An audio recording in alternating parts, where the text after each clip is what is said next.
Dear students, welcome to our today's video lecture. And in today's video, I would like to discuss with you a new chapter, coordinate geometry, coordinate geometry. And in ninth class, you have studied about the coordinate geometry. Some basic introduction you have studied, but we will continue our chapter coordinate geometry from ninth class, and how to locate a point on xy plane you have seen in the ninth class, right? And recall the two term, one of them x coordinate and the second one is y coordinate, right? And the x coordinate namely as abscissa, and the y coordinate is ordinate, है ना? So these two coordinates are these two coordinates helps you to locate a point on xy plane. Okay, continue करते हैं। और class ninth में आपने सिर्फ locate करना सीखा था। अब अपन यहाँ पर उसका थोड़ा एप्लीकेशन जो है, पॉइंट के दो पॉइंट के कोऑर्डिनेट अपने को गिवन है, तो उससे अपन लाइन सेगमेंट का जो डिस्टेंस होता है, लाइन सेगमेंट कहाँ पे, एक्स वाई प्लेन पे जो लाइन सेगमेंट है उसकी डिस्टेंस फाइंड आउट करने के लिए हम कोऑर्डिनेट ज्योमेट्री का यूज़ करेंगे। तो कोऑर्डिनेट में अपने को डिस्टेंस फाइंड आउट करनी है, तो कम से कम आपको दो पॉइंट चाहिए जिनके बीच में आप डिस्टेंस फाइंड आउट कर सकते हैं। या तो भले लाइन सेगमेंट की डिस्टेंस फाइंड आउट कीजिए या दो पॉइंट के बीच की डिस्टेंस फाइंड आउट कीजिए। अब मैं बता दूं आपको कि लाइन क्या होता है। लाइन सेट ऑफ पॉइंट होता है जो एक लीनियर इक्वेशन को सेटिस्फाई करता है, या फिर आप इस तरह से भी बोल सकते हैं कि लाइन जो है वो सेट ऑफ पॉइंट्स होता है, और वो सारे पॉइंट्स जो हैं वो अपोजिट डायरेक्शन में इन्फिनिटली जो है जाते हैं, है ना? इस तरह से अपोजिट डायरेक्शन मतलब एक पर्टिकुलर, है ना, डायरेक्शन होती है, उस पर्टिकुलर डायरेक्शन में अपोजिट इस तरह से चलते जाते हैं, और दोनों जो एंड होते हैं वो इन्फिनिटी पर होते हैं, मतलब एंड होते ही नहीं है ना? इस तरह से टेंडिंग टू इन्फिनिटी तक वो जाते हैं।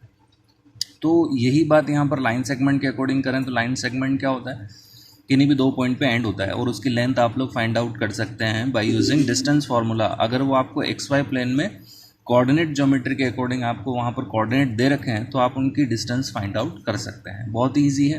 मैं उसी कंटेंट को यहाँ पर ले लेता हूँ, यानी कि फर्स्ट ऑफ ऑल मैं डिस्टेंस फार्मूला को यहाँ पर डिस्क्राइब करूँगा, है ना? तो डिस्टेंस फार्मूला, तो डिस्टेंस फार्मूला क्या है, मैं डायरेक्टली डिस्कस करने की बजाय मैं यहाँ पर आपको उसका थोड़ा एक्सप्लेनेशन दे देता हूँ। This is Y axis, this is X axis, X X dash. These are two lines which are perpendicular to each other. ये दो लाइन है, एक लाइन ये है, दूसरी लाइन ये है। ये भी सेट ऑफ पॉइंट्स ही होते हैं। ये नंबर जो रियल नंबर होते हैं उन रियल नंबर का पूरा सेट है जो दोनों अपवर्ड अपोजिट डायरेक्शन में है। यहाँ पर ये सर अपोजिट डायरेक्शन कैसे, ये ओरिजिन पॉइंट होता है, यहाँ से एक पॉइंट इधर एक पॉइंट इधर, तो एक पॉइंट इस डायरेक्शन में चलता है, एक पॉइंट इस, मतलब आधे पॉइंट इस डायरेक्शन में चलते हैं और आधे पॉइंट इस डायरेक्शन में चलते हैं। तो ये अपोजिट पॉइंट जो है वो अपोजिट डायरेक्शन में चलते रहते हैं, टेंडिंग टू इन्फिनिटली चलते हैं ना। तो ये नंबर लाइन ही हो गई आपकी। तो ये दोनों वैसे तो कहा जाए तो दोनों लाइंस ही हैं, है ना? उन दोनों लाइन की इक्वेशन क्या होती है, ये इस लाइन की इक्वेशन होती है y इज इक्वल टू 0, और इस लाइन की इक्वेशन होती है x इज इक्वल टू 0, है ना? और दूसरी बात मैं आपको बता दूं, कोऑर्डिनेट में जैसे कि मान लो यहाँ पर एक कोई पॉइंट है P और यहाँ पर कोई पॉइंट है Q, है ना? P और Q के बीच की डिस्टेंस फाइंड आउट करने से पहले मैं आपको बता देता हूँ P और Q के कोऑर्डिनेट अपन लिखते कैसे हैं। जैसे x1 y1 हो गया, है ना, और इसके कोऑर्डिनेट लिखते हैं आप लोग x2 y2, है ना? तो अभी ये जो पॉइंट मैंने लिखे हैं यहाँ पर x1 y1 और x2 y2, ये दोनों है क्या, x1 is the distance from y axis, x1 जो कोऑर्डिनेट है ना, या फिर x जो कोऑर्डिनेट है, x1 x2 x3 x4 कोई सा भी हो, x का जो कोऑर्डिनेट होता है वो डिस्टेंस फ्रॉम y एक्सिस होता है, और जो वाई कोऑर्डिनेट होता है वो डिस्टेंस फ्रॉम एक्स एक्सिस होता है, राइट। यानी कि ये जो डिस्टेंस है इसको अब्सिसिया बोलेंगे और ये जो डिस्टेंस है इसको अपन बोलेंगे ऑर्डिनेट, राइट। तो पी और क्यू के बीच की डिस्टेंस फाइंड आउट आपको करनी है, तो पी और क्यू के बीच की डिस्टेंस आप लोगों को कैसे फाइंड आउट करनी है वो ज़रा चेक कर लेते हैं एक बार, है ना। तो इन दोनों को मैं मिला देता हूँ, यानी कि पी और क्यू की डिस्टेंस आपको फाइंड आउट करनी है, दोनों पॉइंट के बीच की डिस्टेंस फाइंड आउट करनी है, मतलब ये डिस्टेंस आपको फाइंड आउट करनी है, राइट। तो यहाँ पर आप देखेंगे कि ये जो है ये यहाँ से यहाँ तक की डिस्टेंस, ये जो डिस्टेंस है वो आपकी क्या है, यहाँ पर ये y1 कोऑर्डिनेट है, मतलब y1 coordinate the distance from x axis, this is y1, है ना। और ये जो है आपका क्या है, यहाँ पर y2 है ना। तो इसी तरह से यहाँ पर जो है वो distance from y axis it is x, है ना। तो यहाँ पर x1 है क्योंकि यहाँ पर x1 कोऑर्डिनेट है, और यहाँ पर जो कोऑर्डिनेट है वो आपका कौन सा है, वो x2 कोऑर्डिनेट है ना। मैं ज़रा इस लाइन पे जो कि ये दोनों पैरेलल हैं, यहाँ पर इस पॉइंट से इस लाइन पे परपेंडिकुलर ड्रॉ करता हूँ। तो परपेंडिकुलर ड्रॉ करेंगे, इसका मतलब क्या हो गया, परपेंडिकुलर मतलब पैरेलल टू दिस लाइन, मतलब y कोऑर्डिनेट चेंज नहीं होगा, है ना। x कोऑर्डिनेट चेंज हो जाएगा, x कोऑर्डिनेट क्या चेंज हो जाएगा, x1 से x2 पर चला गया पॉइंट, तो आपका यहाँ के जो कोऑर्डिनेट होंगे वो क्या होंगे, x2, y कोऑर्डिनेट चेंज नहीं होगा क्योंकि x एक्सिस से पैरेलल है, पैरेलल मतलब डिस्टेंस चेंज नहीं हुआ, तो y कोऑर्डिनेट वही रहता है ना, तो y1 ही रहेगा। तो यहाँ पर आप देख सकते हैं कि ये सब चीज़ें हैं। अब P Q distance find out करना है, आपने यहाँ पर परपेंडिकुलर ड्रॉ किया है, तो परपेंडिकुलर ड्रॉ करने के बाद आपके पास ये जो ट्रायंगल है वो राइट ट्रायंगल हो जाता है, और राइट ट्रायंगल होते ही आप लोग वो पाइथागोरस थ्योरम अप्लाई कर सकते हैं, है ना। तो बाय यूजिंग पाइथागोरस थ्योरम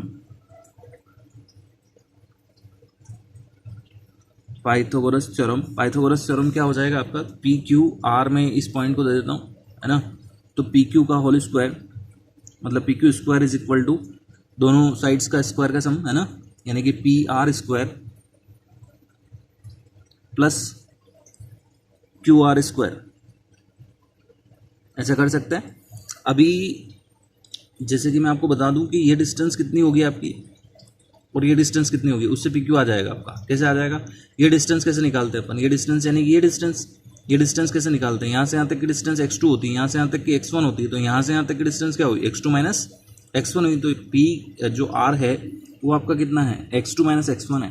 तो यहाँ पर आप लोग क्या लिखेंगे, x2 माइनस x1 का होल स्क्वायर, यहाँ पर स्क्वायर लग रहा है, ओके, प्लस क्यू आर की देखते हैं, क्यू और आर ये है, तो ये क्या देखो x2 और x2 है तो सेम ही है, तो अपन डिस्टेंस कैसे निकालेंगे, इससे निकाल पाएंगे, ये तो सेम कोऑर्डिनेट है, इससे निकाल ही नहीं पाएंगे, तो डिस्टेंस कैसे निकालेंगे इससे। यहाँ पर भी आप देख सकते हैं यहाँ पर x1 और x2 का डिफरेंस है, बाकी y1 तो सेम ही है दोनों का, तो डिस्टेंस कैसे निकालेंगे, x2 माइनस x1 निकालिए अपन यहाँ पर डिस्टेंस कैसे निकालेंगे, y2 माइनस y1, ये डिस्टेंस कितनी आ जाएगी, y2 माइनस y1, यहाँ चेक कर सकते हो आप, यहाँ से यहाँ तक की डिस्टेंस है y2, यहाँ से यहाँ तक की डिस्टेंस है y1, यहाँ से यहाँ तक चलना है तो y2 माइनस y1 कर देंगे तो अपने पास डिस्टेंस आ जाएगी। तो ये क्या हो जाएगा, y2 माइनस y1 इसका होल स्क्वायर, तो ये जो है वो पी क्यू स्क्वायर के इक्वल है। अभी पी क्यू निकालना है तो इधर से स्क्वायर हटाना पड़ेगा और इधर क्या लग जाएगा आपके पास, अंडर रूट, है ना। कि सर अंडर रूट के इधर प्लस माइनस दोनों रिजल्ट्स आते हैं, लेकिन अपन पी क्यू जो है वो लाइन सेगमेंट ले रहे हैं, और लाइन सेगमेंट की लेंथ कभी भी नेगेटिव नहीं होती है, लेंथ जो है वो एब्सोल्यूट वैल्यू होती है, इसलिए अपन इसकी जो नेगेटिव वैल्यू है उसको कंसिडर नहीं करते हैं। Square plus y2 minus y1 का होल स्क्वायर, ठीक है। तो ये जो है आपका डिस्टेंस फार्मूला हो जाता है ना। अभी डिस्टेंस फार्मूला होने के बाद इसका एप्लीकेशन किस तरह से करेंगे अपन, वही बात है, जब दो पॉइंट के बीच की यानी कि पी को यहाँ पर कोई कोऑर्डिनेट दे रखा होगा और क्यू का भी कोई कोऑर्डिनेट दे रखा होगा, बस इन दोनों कोऑर्डिनेट के बीच की डिस्टेंस आपको फाइंड आउट करनी रहेगी। तो एक एनसीईआरटी का क्वेश्चन उठा लेते हैं अपन, क्वेश्चन नंबर 1 ऑफ एक्सरसाइज 7.1, है ना। क्वेश्चन नंबर 1 अपन उठा रहे हैं एक्सरसाइज 7.1 का, मैं थोड़ा निकाल लेता हूँ क्वेश्चन नंबर 1 को। क्वेश्चन नंबर 1 क्या है, find the distance between the following points, pair of points, है ना। तो फर्स्ट इसका ये है कि इनके बीच की डिस्टेंस फाइंड आउट करनी है 2,3 एंड दूसरा वाला जो देखा है वो 4,1 है ना। तो let the point, upon answer शुरू कर रहे हैं, लेट द पॉइंट्स ए जो है वो 2,3 अपन ने ए मान लिया उसको, और दूसरे वाले को मान लिया बी, है ना, 4,1 है ना। लेट द पॉइंट्स, ये ए एंड बी जो है अपनों ने यहाँ पर नाम दिया इसलिए मैंने लेट बोला है ना, ऐसा नहीं कि पॉइंट अपनों ने वहाँ पर कंसिडर किया।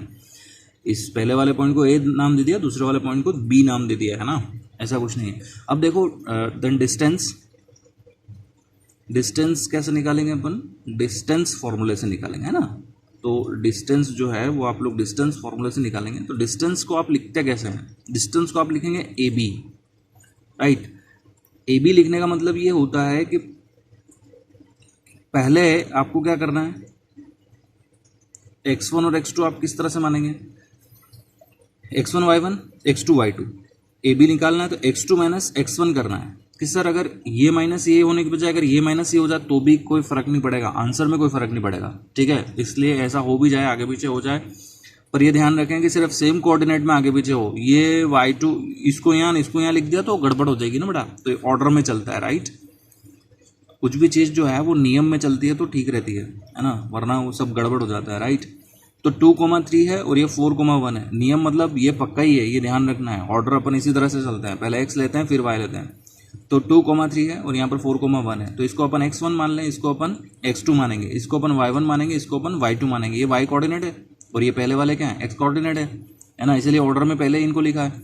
तो x2 माइनस x1 यानी कि x2 माइनस x1 यानी 4 माइनस 2 का whole square plus y2 minus y1 यानी 1 माइनस 3 का होल स्क्वायर। अब इसको सॉल्व कर लीजिए, आपके पास जो आंसर आएगा वो क्या आएगा, 4 माइनस 2 यानी कि 2 का स्क्वायर कितना होता है 4 प्लस 1 माइनस 3 माइनस 2 का स्क्वायर प्लस का 4। तो आंसर क्या आ जाएगा आपके पास, √8, है ना। 4 प्लस 4 √8 होता है। √8 को आप कैसे लिख सकते हैं, √8 को आप ऐसे लिख सकते हैं 2 इंटू फोर लिखेंगे तो 4 जो है अंडर के बाहर आ जाएगा तो वो 2 हो जाएगा और 2 जो है वो अंडर के अंदर ही रह जाएगा, ठीक है। तो फर्स्ट पॉइंट की डिस्टेंस आपके पास आ चुकी है। अभी सेकंड इसका थर्ड में ले रहा हूँ, सेकंड आप लोग कर लीजिएगा। थर्ड आप लोगों का क्या है, a, b और दूसरा जो पॉइंट है वो आपके पास है -a, -b, है ना, ये पॉइंट है। चलिए डिस्टेंस फाइंड आउट कर लेते हैं। लेट द पॉइंट्स a जो है वो अपन यहाँ पर a, b ले रहे हैं, है ना।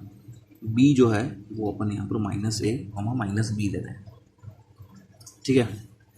डिस्टेंस निकालनी है A B is equal to क्या हो जाएगा, √ ऑफ दिस माइनस दिस यानी कि -a whole square plus -b minus तो फॉर्मूले वाला माइनस है ना, यहाँ पर ऑलरेडी माइनस है, -b का होल स्क्वायर। अब देख सकते हैं कि यहाँ पर क्या हो रहा है, यहाँ पर ये हो रहा है कि -a कितना हो गया, -2a, -2a का स्क्वायर, माइनस का स्क्वायर प्लस होता है, 2 का स्क्वायर 4 होता है और a का स्क्वायर क्या होता है, a स्क्वायर ही होता है।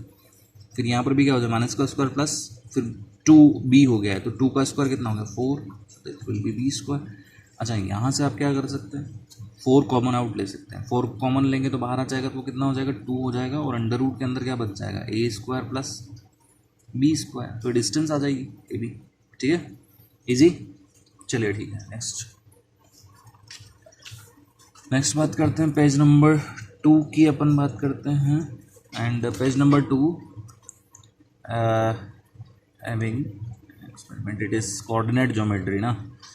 सो question number second do yourself which is very easy. Question number third we are taking, question number third, determine the points. Question क्या है, determine the points which are given as 1,5, 2,3 and -2, -11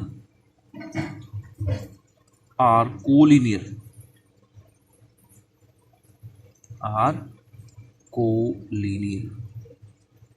है ना।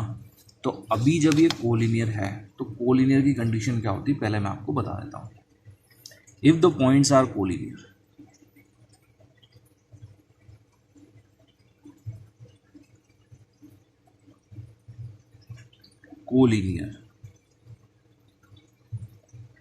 if the points, अब points मान लो A and B, अगर मान लो A and B collinear है, and C है ना, A and B and C, actually यहाँ पर एंड लगा दीजिए, A B और C 3 पॉइंट कोलिनियर है, मीन्स ऑल द पॉइंट्स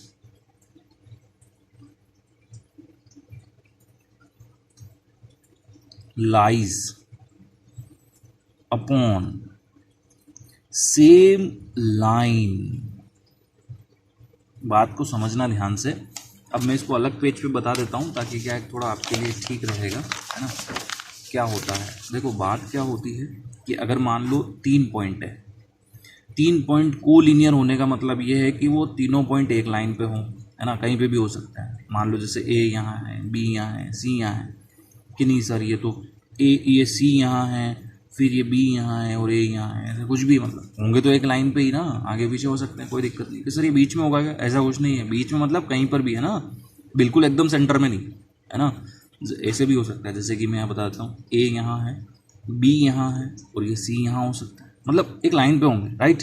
तो एक लाइन पे होंगे तो इन सब कंडीशन में दिखता क्या है, इन सब कंडीशन में दिखता है कि यहाँ से यहाँ तक की जो डिस्टेंस होगी उसका सम अगर यहाँ से यहाँ तक के डिस्टेंस के करते हैं, यानी कि A B plus B C में करता हूँ, तो इसका रिजल्ट क्या आएगा, ए सी के इक्वल आ जाएगा। शायद आपको ये बात समझ में आ गई होगी। तो दो डिस्टेंसेस, यानी कि यहाँ से कंटिन्यूस दो कंसिक्यूटिव डिस्टेंसेस का जो सम है वो टोटल डिस्टेंस जो भी सेगमेंट रहेगा, लाइन सेगमेंट, उसकी टोटल डिस्टेंस से इक्वल आ जाएगा। तो इसका मतलब हम ये कह सकते हैं कि तीनों जो है वो कोलिनियर पॉइंट है। बात समझ में आ गई है, हाँ ऐसा होगा, ठीक है ना। तभी जो है वो पॉइंट्स जो हैं वो कोलिनियर होंगे। तो यहाँ पर अपन क्या है कि इन पॉइंट्स को अपन क्या नाम दें, है ना, इन पॉइंट्स को अपन नाम दे देते हैं कि जो P है वो 1,5 है, Q जो है वो आपके पास यहाँ पर 2,5, मेरे ख्याल से 2,3 है यहाँ पर, है ना। एक्चुअली ये क्वेश्चन NCERT में 3 ही है, 2,3। एंड जो PQ हो गया R अपन ले लें, R जो है वो अपने पास क्या है, -2, -11 है, राइट। तो पहले तो अपन डिस्टेंस फाइंड आउट करेंगे PQ। तो PQ डिस्टेंस फाइंड आउट करोगे तो क्या मिलेगी आपको, 2 - 1 whole raised power 2 + 3 - 5 whole raised power 2। अभी इसको सॉल्व कर लीजिए, कितना आएगा रिजल्ट, 2 - 1 इट इज़ 1, 1 का स्क्वायर 1 ही होता है। 3 - 2 3 - 5 यानी कि -2 का स्क्वायर +4। तो आज आपके पास आंसर आ जाएगा √5, है ना, ये √5 है। आप PQ आ गया आपके पास। QR देख लेते हैं, QR आपके पास क्या आ रहा है, QR जो आ रहा है वो आपके पास -2 का होल स्क्वायर प्लस -11 - 3 का होल स्क्वायर आ रहा है, ठीक है। ये आने के बाद इसको सॉल्व कर लीजिए आप। -2 कितना, -4 का स्क्वायर कितना होता है, 16 भाई, प्लस माइनस का स्क्वायर तो प्लस हो जाता है। अब -11 - 3 -14 है ना, -14 का स्क्वायर 196 होता है ना, प्लस 196, कुछ ज़्यादा ही हो रहा है ना। तो भी कोई बात नहीं, ये जो है आपका कितना आ जाएगा, 196 जो है -11 - 3, ठीक है।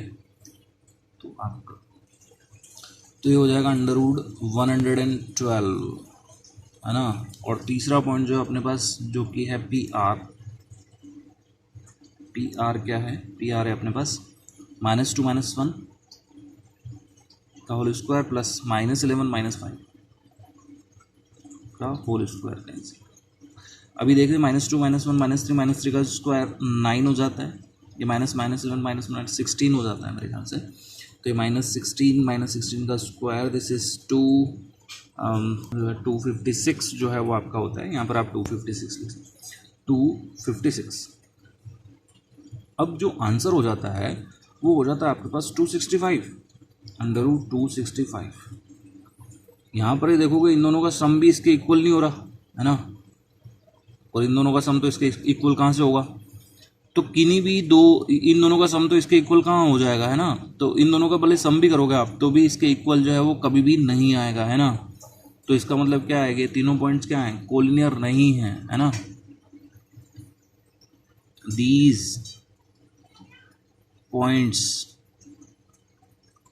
विच are given are not collinear, है ना, कोलिनियर नहीं है, ठीक है। Thank you so much for today's video.